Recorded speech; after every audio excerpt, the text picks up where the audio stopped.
Building a baby registry for the first time can be really overwhelming, so I want to share with you some of my tips and tricks and things I learned along the way building my first baby registry that will hopefully help you make it just a little bit easier. If you haven't been here before, my name is Sophie from Sophisticated Motherhood, and I think the first thing we should talk about is where to actually build a baby registry. And there's a few different factors that are involved in that. I suggest only registering at one, maybe two places to share with friends and family, but beyond that, you may be interested in registering at multiple locations because there are some advantages to registering at different places. A lot of different baby registries will have completion discounts, meaning if you don't purchase or if you don't receive gifts that are on your baby registry, you can purchase them yourself at a discounted rate.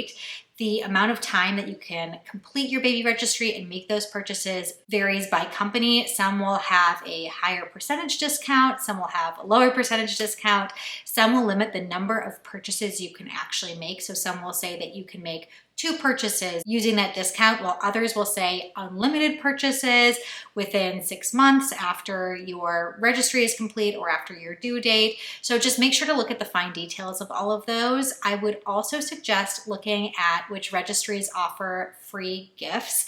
That's something that I might do a whole separate video on in the future, where and how you can get all of the free samples and gifts. But by simply signing up with some of these companies and creating a registry on their website, you can receive free gifts even if you don't purchase any items from them or other people don't purchase items from that baby registry. Some other websites like Amazon and I think Babylist require that you purchase a certain amount on the registry to receive that gift, but it's worth looking into what free gifts different companies might offer. My personal favorite is Babylist. I opted for something like this with my wedding as well, but having a registry that allows your friends and family to purchase from a bunch of different websites and companies is really convenient. It is a little bit confusing, especially for people who might not be as tech savvy to navigate Babylist, because it sends you to different websites and then you have to go back to Babylist and say that you purchased the item, so it can be kind of confusing. But I think at this point most people are familiar with that concept, and if you have friends and family members that aren't, you can talk them through it, and the website does help explain it as well. When building any registry, I always think it's nice to first put on your list the most important items to you, the things that you really truly want, and hold some items back in the wings, if you will, and add those things back into your registry. If you see that people are purchasing a lot of the items on your registry and it's looking a little bit bare and you need to replenish it with some more items, then you can add on some of those more nice to haves after people have started purchasing the things that you really truly want. And that brings me to the point that it's important to have a nice, robust list. Don't worry about what other people might think. If they're thinking that you are putting too much on your registry or asking for too expensive of gifts, just make sure you have a nice list so people have options in different items they can purchase, as well as different price points. Like I said earlier, it might be nice to have some of those practical and must-have items on your list, but keep in mind, a lot of times people get really excited when you're having a baby and prefer to buy more of the cute items.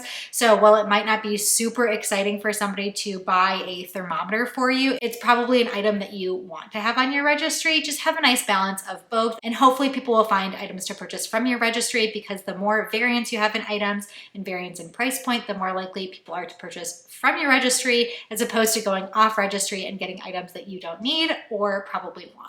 I would recommend that you get started early, just because it's obvious that it's nice to get a head start on things, but also because you want to let things settle for a while. Maybe you pick out a stroller and you have it on your registry, and then you start seeing different advertisements on social media and you come across a stroller brand you've never thought about, and you have time to do further research, adjust, adapt. You'll get lots of input from friends and family, especially if you have some friends and family in your life that have had babies recently. They might tell you things that they loved and didn't love, things that are on your registry that you should remove or things that you should add. I would for sure listen to all of these people in your life, but take it with a grain of salt. Some of my biggest baby registry regrets are those items that other people told me that they loved and it's a must-have and I have to have it.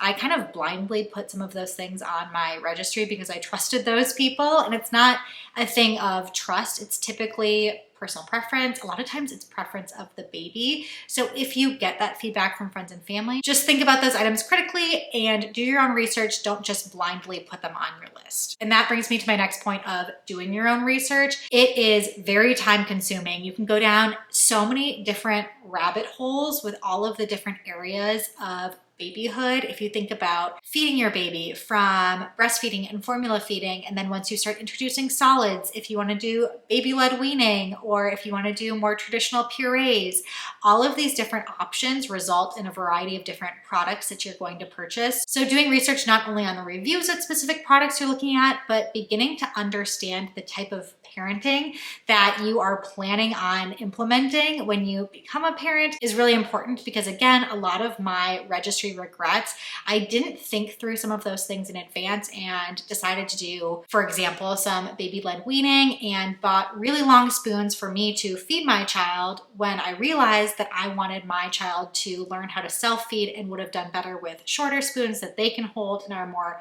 baby friendly. Same with my high chair. I would have purchased a different high chair if I understood the type of feeding that I was going to do and all of that stuff. So do your research with all of the different products, but also start to understand what type of parenting style you are planning on implementing and things that are going to be important to you when you're a parent. You'll also want to think in the future, but not too far in the future. So hear me out on that. I think it's important not to just register for all of those 0 to 3 month items. You'll get a lot of gifts, unsolicited gifts from people that are thinking about you having a newborn. And you don't want to find yourself hitting 3 months or 6 months and realizing that all of a sudden you are out of all of the items you need. There's a bunch of transitions that are happening in every single stage. So you want to think a little bit further than the newborn stage, but you also don't want to think too far in advance, because you'll have further opportunities for gifting. Maybe factor in when the holidays are, Christmas, Hanukkah, and your child might be getting more gifts and toys around that point. So think about where that falls in their age range.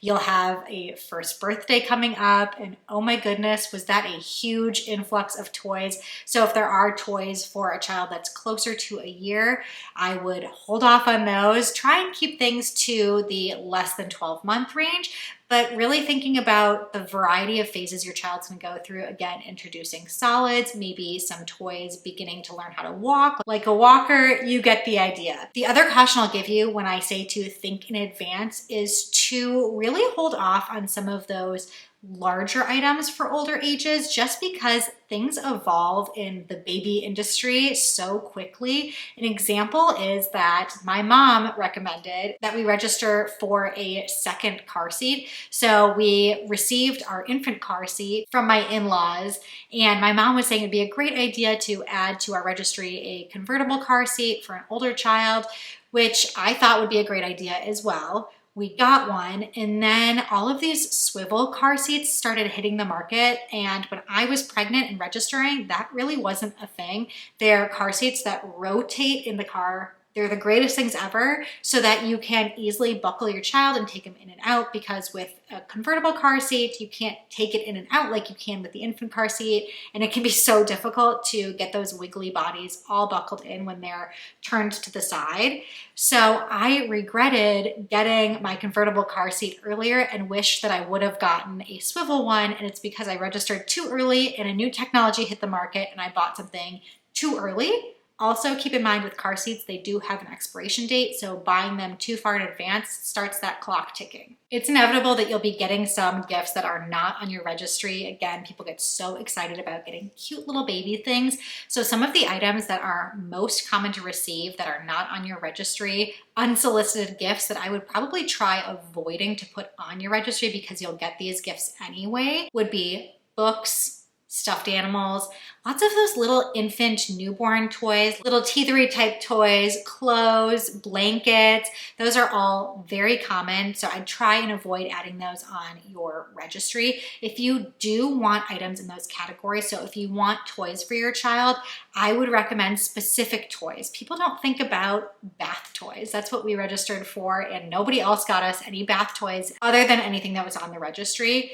Another great toy offering is Lovevery. If you haven't heard of Lovevery, they have a subscription-based model, and that accounts for what I was talking about earlier, thinking about future stages. So my high school friends went in on a gift and got me Lovevery toys. So they showed up to my house every stage of my child developing, and I got toys throughout the first year of life. They're the best toys ever. Honestly, we haven't purchased any other toys other than those ones. So I would highly recommend putting Lovevery on your registry. Same thing applies for clothing. If you want some clothing to put on your registry, again, think about a little bit beyond the newborn phase, because all of the clothing that you'll probably get from people just buying the cute little outfits is for a newborn. So if you want some for future sizes, make sure to include some that are just a little bit bigger. The last thing I'll say is you're probably going to make some mistakes. There are going to be items that you register for that you're going to regret. Just look on YouTube, look online. There are so many videos and articles about baby registry regrets, and that's because we just don't know what's going to happen until our babies get here. And that's okay. Try to figure out return policies, keep tags on things if you can, and just give yourself a little bit of grace if you make those mistakes. And it's all in the part of parenting. So I hope this was helpful for you. And I'm so glad you're here with me today as together we make this motherhood journey sophisticated.